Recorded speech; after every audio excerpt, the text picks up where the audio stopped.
My name is Israel, formerly Ibrahim Abdi before I got baptized in Christianity. I am 67 years old, an ex-Imam, and a man who once devoted his entire life to Islam. I was born and raised in Gaza, where faith is not just a way of life, it's the air you breathe. For decades, I led my community in prayer, studied the Quran relentlessly, and upheld every pillar of my faith with unwavering dedication. But everything changed when I left my homeland for America, settling here in California. At the age of 63, my life took an unexpected turn. The doctors told me I had prostate cancer. Advanced stage. A death sentence, they said. But I didn't see it that way. I believed it was a test from Allah, a trial to strengthen my resolve. I prayed harder than ever, every morning, every night, during every grueling chemotherapy session. My lips would tremble as I begged Allah for peace, for clarity. January 10th, 2023. I'll never forget that evening. After returning home from a particularly harsh chemo session, a strange tightness gripped my chest. At first, I dismissed it, a mere cramp, I thought. But within moments, the pain intensified. Breathing became impossible. I clutched my chest, gasping, coughing, until the world went dark. When I opened my eyes, I wasn't in my home anymore. I was somewhere else, a place suspended between reality and the unknown. Suddenly, the scene around me shifted. The vibrant trees that had once surrounded me began to darken. Their leaves, so full of life just moments before, turned black as if consumed by fire. The branches twisted, curling inward like they were writhing in agony. The fruit that had adorned them withered before my eyes, dropping to the ground with a sickening thud. A foul stench filled the air, rotten, putrid, suffocating. Breathing became a struggle. The sun disappeared. The warmth that had cradled me was gone, replaced by an icy chill that gnawed at my skin. Everything was drained of color, the world around me reduced to shadows and ash. Then I heard it, a sound that sent shivers down my spine. At first, it was faint, distant moans, like whispers carried on the wind. But they grew louder, closer. These were not mere cries. They were the wails of agony, of souls mourning in unbearable torment. Men and women, their voices filled with pain, echoed from every direction. Each cry pierced my heart like a dagger, leaving me paralyzed by grief. And then, amidst the chaos, I heard something that froze me in place. It was her voice, my grandmother. "Mercy," she pleaded, her cries cutting through the darkness like shards of glass. "Please, mercy." I couldn't see her, but her voice echoed all around me. The pain in her words was like nothing I had ever imagined. It felt alive, wrapping itself around me, seeping into my thoughts, filling me with despair. I wanted to call out to her, to reach her, but the darkness pressed in, suffocating me. Within this abyss, a voice emerged. It was unlike anything I had ever heard. Deep, commanding, and powerful, it didn't just echo, it reverberated through me, shaking the very core of my being. "Everything will now be revealed." The words sent a chill through my body. Suddenly I understood. This place, it was hell. I couldn't comprehend it. My mind raced, desperate to make sense of what I was seeing. How could I be here? I was an Imam. My life had been devoted to serving Allah. I had upheld every teaching, led every prayer, lived a life of unwavering faith. This had to be a mistake. Before me, a throne appeared, towering high upon a darkened platform. The sight of it made my knees weak. It was massive, imposing, yet shrouded in a strange aura of sorrow. And seated upon it was a figure. As I approached, my legs buckled beneath me. My heart pounded in my chest. There, bound by heavy chains on his hands and shackled at his feet, sat a man I instantly recognized. Prophet Muhammad. I had spoken of him in every khutbah, every sermon. I had devoted my life to following his teachings. And yet, here he was in chains. His eyes were heavy with sorrow, his face etched with pain and regret. When his gaze met mine, my entire body trembled. Tears streamed down my face. My lips quivered uncontrollably as my heart sank under an unbearable weight. "This can't be," I whispered, barely able to speak. "This must be a mistake." I dropped to my knees, crying out, "I am an Imam. I have served Allah my entire life." But the Prophet said nothing. He lowered his head, and tears fell from his eyes, streaking his face. I didn't understand. None of it made sense. My mind screamed for answers. This had to be a test, I told myself. It had to be. Fixing my eyes on him, I begged, "Speak to me. Say something. Please." Then a voice, deep, ancient, overwhelming, thundered through the air. It was unlike anything I had ever heard, louder than the cries, more powerful than the despair around me. The sound reverberated around the throne, shaking the ground beneath me. "It is time for you to know the truth," the voice proclaimed. My mind raced. That voice, could it be Allah? Wasn't this his realm? But if it was, why would Allah's voice be in hell? And why was I here? This wasn't supposed to happen. My entire life had been devoted to serving him. I was an Imam, guiding others to the straight path. Surely, there had been some mistake. But deep down I knew. The air itself seemed to confirm it. Everything I thought I knew was about to be torn apart. Suddenly, out of the blackened sky, a book appeared. It fell with a thunderous crash, sending tremors through the ground beneath me. I instinctively stepped back, staring at the book as dust swirled around it. The Quran. Its emerald cover was unmistakable, glowing faintly even in this place of shadows. But why was the Quran here? My heart clenched with unease. I watched, frozen, as the book began to open. No hands touched it, yet its pages flipped as if guided by an unseen force. The sound of turning pages echoed through the void, louder with each moment. Surely this was the answer to my questions, I thought. Surely the Quran would provide clarity. Then, the voice broke the silence again. "Have you ever asked who Allah truly is?" The question struck like lightning. My hands flew to my head, clutching at my temples as my thoughts spun out of control. What kind of question was that? Who would dare question Allah?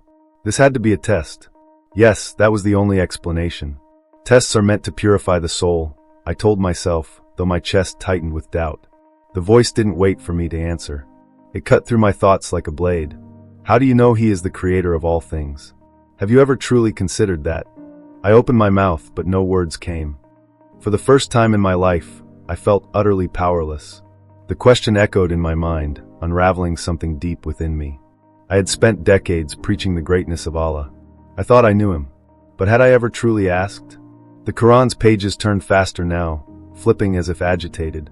Shapes began to rise from its pages, smoky at first but gradually sharpening into forms. I stared, unblinking, as the shapes coalesced into an image. The Kaaba, but not as I had ever seen it. This wasn't the holy sanctuary of Mecca I had visited, the place I had revered above all else.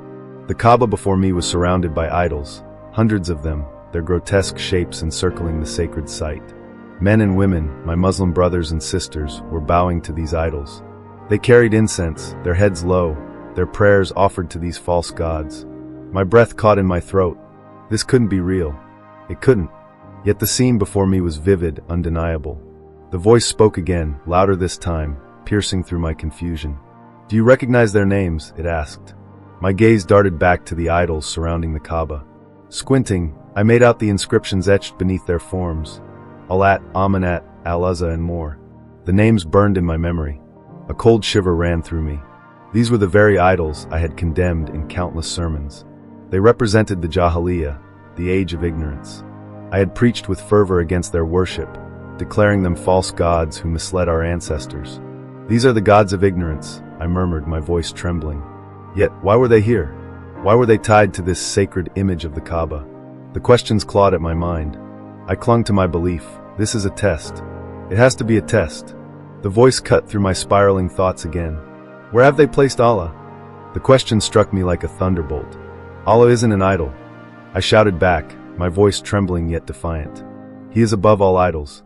Greater than anything ever worshipped. The voice seemed unshaken.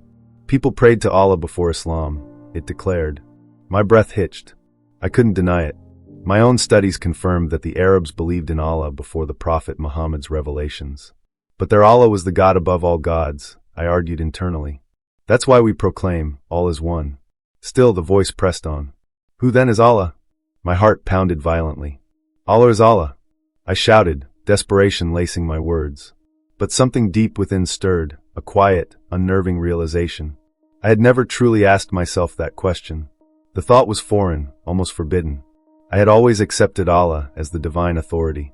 Yet here I was forced to confront something I never dared consider. The scene shifted abruptly. I was no longer in Arabia. The land was unfamiliar, yet ancient. Rolling hills and dusty plains stretched before me, dotted with crude structures. I recognized this place. It was Canaan. In the distance, a throng of people gathered. They carried bowls filled with offerings and moved in unison toward a grand altar. Smoke billowed from a fire as they made sacrifices. These are the Canaanites, I whispered, my voice barely audible over the scene. They were notorious for idol worship, a fact deeply ingrained in my theological studies. But it wasn't the people that held my attention, it was what they worshipped. There, towering over the crowd, stood a massive idol. Its form was crude yet imposing, exuding a dark power that seemed to pull at my very soul. My chest tightened as my eyes fixed on the inscription below it. Baal, I read aloud, my voice cracking. Then I saw something else, an inscription on the idol's body. It was ancient, foreign, yet eerily familiar. Among the carvings, one word stood out, El. I froze. El, the ancient term for God, used in Hebrew scriptures. My mind raced, connecting fragmented pieces of history. The voice interrupted again, calm but piercing. Baal El, the name Allah that the Arabs used. The words hung in the air like a storm cloud. A sudden, powerful wind swept through the space, extinguishing the fire and scattering the people. And then in an instant, I was back in my body. My chest heaved as I gasped for air, my senses overwhelmed by the stark return to reality. The memory of the voice, the idols, the inscriptions, all of it burned into my mind. I was alive, but nothing about me would ever be the same again. The world around me was a blur of sounds and sterile lights. My body felt foreign, heavy, as though I'd been pulled out of a deep, crushing ocean. My lungs burned with every breath I took, but I was breathing. I was alive. The muffled hum of machines and the distant chatter of voices brought me back to reality. I was in a hospital. My chest rose and fell unevenly, and I could feel the weight of wires and tubes tangled around me. A nurse leaned over me, her face a mixture of relief and surprise. "You're very lucky," she said softly, her words carrying an almost mechanical calm, as though she'd said this 100 times before. "God brought you back." Her words hit me like a thunderclap. My throat was dry, but somehow I managed to rasp, "Which God?" She froze, her hand mid-motion as she adjusted the four. For a moment, she just stared at me, clearly caught off guard. Then, with a small, polite smile, she replied, "What do you mean?" I couldn't respond. I didn't know how to explain the storm raging inside me. To her, it was just a comforting phrase. To me, it was everything. My mind drifted upward, past the ceiling tiles, to a place beyond comprehension. The memories of that other realm, the fire, the darkness, the voice, flooded back in sharp, vivid waves.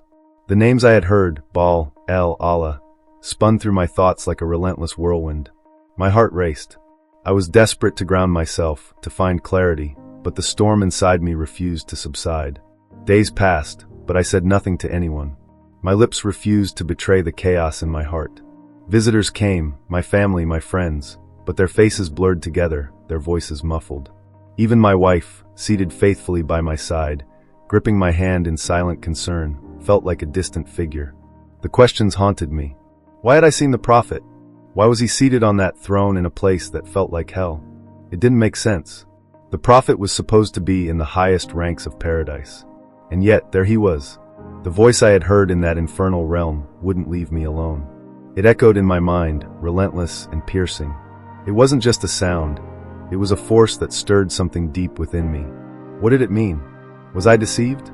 Was this a test of faith, or was it a revelation of something far greater than I'd ever understood?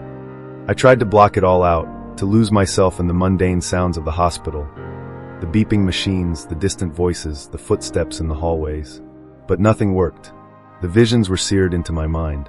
I closed my eyes, longing for sleep, for peace, but every time I drifted off, the images returned. The swirling names, the towering figure, the unbearable heat, the voices, all of it. Baal, El Allah, Muhammad, hell. The words circled in my mind like vultures over a dying man. I couldn't escape them, no matter how hard I tried. And deep down, I knew I never would.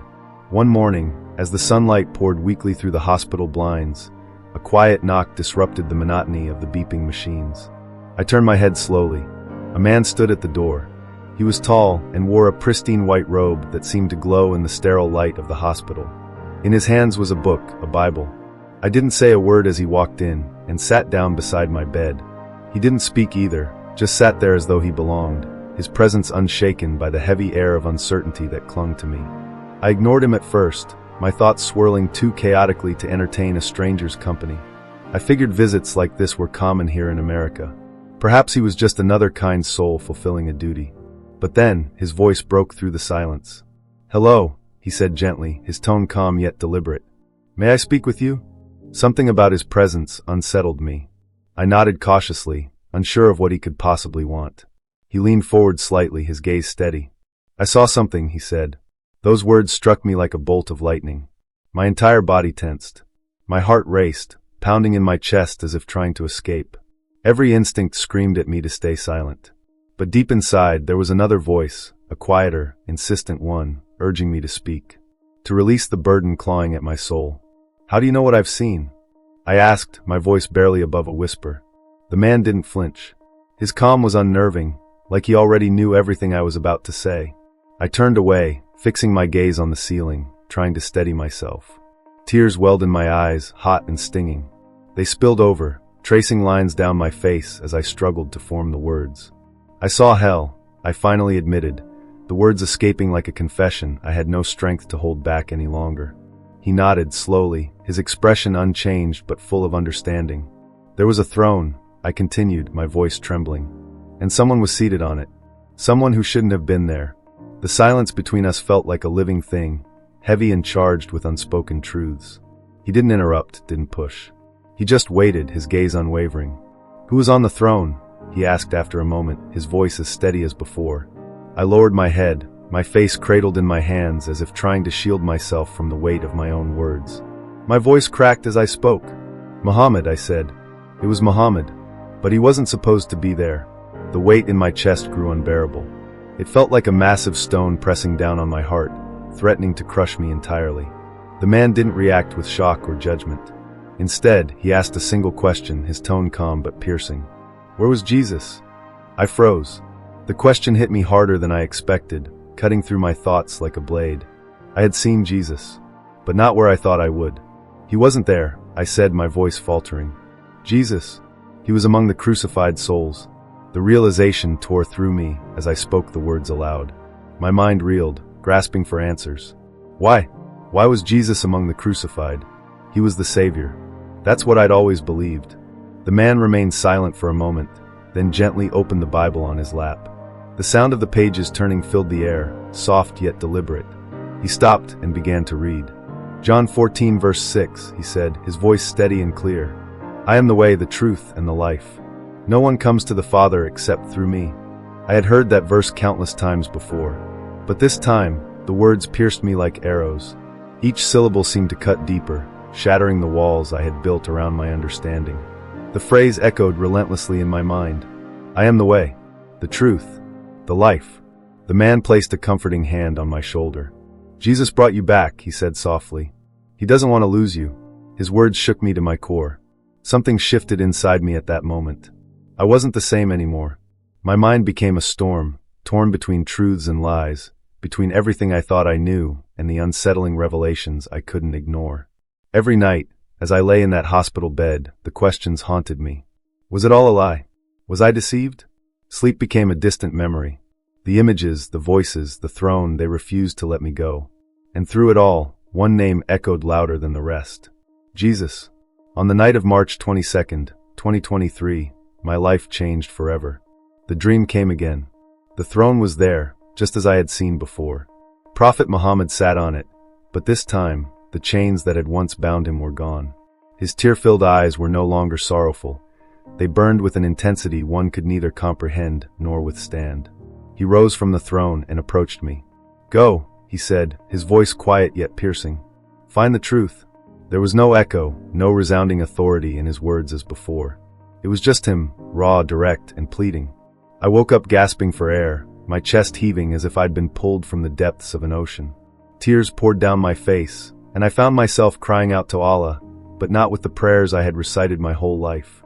No, this was different. "Show me the truth," I pleaded, my voice breaking under the weight of desperation. As dawn broke, I knew what I had to do. For the first time in my life, I felt that my faith, everything I had built my life around, was being shaken at its core. That morning, I went to find Father Matthew. He had visited me in the hospital, and I hoped he might hold some answer to the turmoil consuming me. When I arrived, he greeted me warmly, as though he had been expecting me. His Bible rested on the table beside him, its pages worn from use. "What are you seeking, Ibrahim?" he asked, his eyes steady and kind. "The truth," I replied, my voice trembling. Father Matthew nodded and, without hesitation, opened the Bible. He turned to the same verse he had read to me before, John 14 verse 6. As he read, his voice carried the weight of eternity. I am the way, the truth, and the life. No one comes to the Father except through me. I had heard these words before, but this time they struck me like thunder. Every syllable cut into my heart, and I felt as if the ground beneath me was giving way. Who is Jesus? The question echoed through my mind. It was a question I had never dared to ask, but now I couldn't avoid it. I needed to know. That night, I had another dream. The throne was there again, but this time it was empty. Instead of the throne, a radiant light filled the space, brighter than anything I had ever seen. From the light, a figure emerged, a man clothed in white robes. I didn't need to ask who he was. I knew. Deep in my soul, I knew. He walked toward me, his presence overwhelming yet gentle. Do not be afraid, he said, his voice like a river of peace flowing through me. The words struck me with such force that I woke up instantly. My entire body trembled, and I could barely breathe. My heart raced, not from fear but from something I couldn't explain, something holy. The following morning, I returned to Father Matthew. I asked him a question that had been burning in my mind since the dream. Would Jesus accept someone like me? His answer was simple, yet it shook me to my core. He's waiting for you, Ibrahim. That afternoon, I sat in my living room, a Bible in my hands. I traced the edges of its pages, unsure of where to begin but unable to put it down. As I sat there, my wife walked in. Her eyes fell on the Bible, and her face froze in disbelief. What are you doing with that? She demanded, her voice sharp and full of suspicion. You're an Imam, a leader. Have you forgotten who you are? I drew a deep breath, feeling the weight of the moment pressing down on me. I knew that what I was about to say would change everything. I'm not an Imam anymore, I said quietly. Her face hardened, her features turning cold as stone. For a moment, the room was silent, the air thick with tension. You've disgraced us, she spat, her voice trembling with rage. Then, with a contemptuous glare, she turned and stormed out of the room, slamming the door behind her. I sat there, the Bible still in my hands, my heart heavy but strangely free. I realized then that nothing in my life would ever be the same again. When the water of baptism poured over my head, I felt everything leave me. It wasn't just water, it was as if years of guilt, fear, and confusion were being lifted off my soul. My old life, my title, even the dark memories of that throne in hell, they all seemed to flow away with the water. I wept uncontrollably. For years, I had prayed to Allah, asking Him to hear me. Yet, for all the hours I spent on my prayer mat, all the fasts, and all the sacrifices, my heart never found peace. But in that moment, as the water dripped down my face and Father Matthew spoke the name Israel over me, I felt something I had never felt before. Jesus was with me. The voice I had heard in my heart during the baptism was unmistakable. It wasn't just words, it was life. He told me I had found him, but I knew the truth, he had found me. I returned home that evening, expecting more hostility, perhaps even rejection. My wife had not spoken to me since I declared my new faith. When I entered the house, the silence felt like a wall between us. She glanced at me, but said nothing. I prayed silently for strength, knowing this would not be easy. Days turned into weeks. My community avoided me. Friends who once looked up to me as their Imam now looked through me as if I didn't exist. But despite the isolation, I wasn't alone. One morning, I woke up and realized something was different. For months, my body had been ravaged by cancer. Pain had become my constant companion. But that morning, there was no pain. I touched my chest, expecting the familiar ache. Nothing. I hurried to the hospital, unsure of what I was experiencing. The doctors ran their tests. They came back with confusion on their faces. Ibrahim, one of them said, there's no trace of the cancer. It's gone. Gone. I knew in that moment what had happened. Jesus had healed me. My knees hit the floor in the middle of that hospital room. I didn't care who was watching. Tears poured from my eyes as I whispered, "Thank you, Jesus. Thank you for saving me, for healing me, for giving me life." From that day forward, every morning began the same way. I would kneel in my small living room, Bible in hand, and speak to Jesus. The words flowed freely. I no longer prayed out of obligation or fear. My prayers weren't empty repetitions. They were conversations with a friend, a savior, the one who had rescued me from the pit of despair. The nightmares were gone. No more throne. No more chains. No more darkness. One day as I prayed, I asked Jesus why he had saved someone like me, a man who had spent his life following the wrong path, a man who had led others into that same path. His answer came softly but firmly in my heart. because I love you. That love was something I had never truly understood before. It wasn't earned. It wasn't conditional. It wasn't based on how many prayers I said or how many rules I followed. It was freely given, even when I didn't deserve it. My wife eventually left me. It broke my heart, but I couldn't blame her.